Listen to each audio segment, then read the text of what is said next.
more about what I'm experiencing in the order of the rose.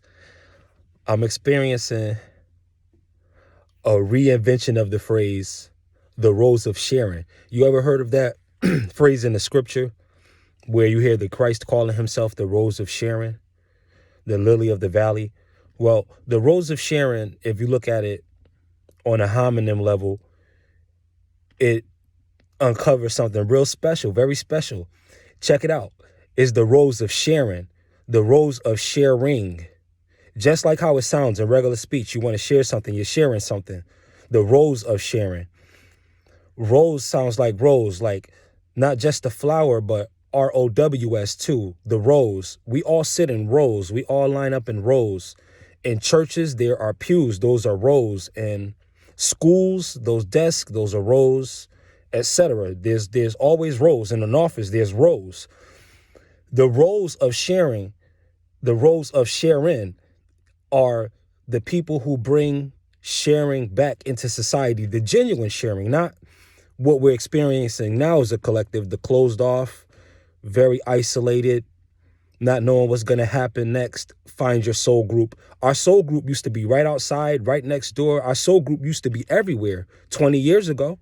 But right now, the idea of sharing, general sharing, is a resurrected term, a resurrected feeling. To see people be genuinely human again is special because we're now in a time where it's rare and it's being rarefied. So the rose of Sharon, resurrect the sharing, rising to rise, to bring the spirit of sharing into an environment, to allow people to open up because you yourself are opening up. You're not afraid to be vulnerable. You're not afraid to be you. You're not afraid to be unique. You're not afraid to be special. And it's with no judgments. It's with no put downs. It's with no vanity. It's with all true, honest, genuine expression. Your uniqueness, your character.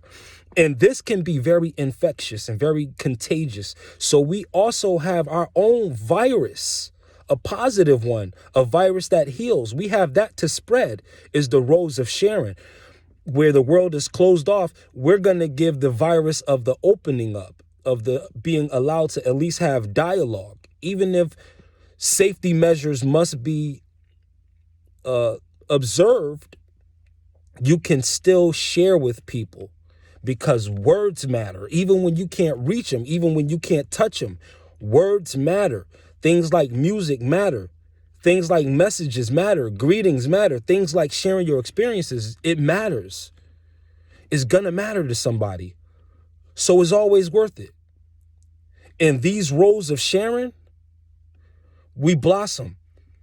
That particular rose too, the rose of Sharon itself, according to the etymology and things of that nature, hibiscus family is what that rose is a part of. It's more so pink is how they display it. And it typically grows in Asia. So that unpacks a lot too when you look at what the mystery behind the dragon is. Don't think beast. Don't think something that's coming to devour people, because you will only be involved in that side of it if you manifest that. The other side of the dragon is what you see in the parades. A dragon moving seamlessly through the crowd like a real mythical creature. But it's like 5 or 6 people under it moving so harmoniously. See, the harmonious moving, causing the overarching animal that you all represent to be alive, to fly, to soar, to defend itself, breathing out fire if it must. See, there's a positive side to the dragon. Look at Bruce Lee. What he always says is you have to do your work with emotional content. Doesn't mean you have to be erratic, doesn't mean you have to be sporadic, but with emotional content. If you really believe what you say, it's going to come out in your eyes, it's going to come out in your body language. It'll be there. You don't have to worry. No one has to worry. You just go into whatever's unfolding for you and let the universe express that through you fully. Don't put any clamps on it. This is the rose of Sharon.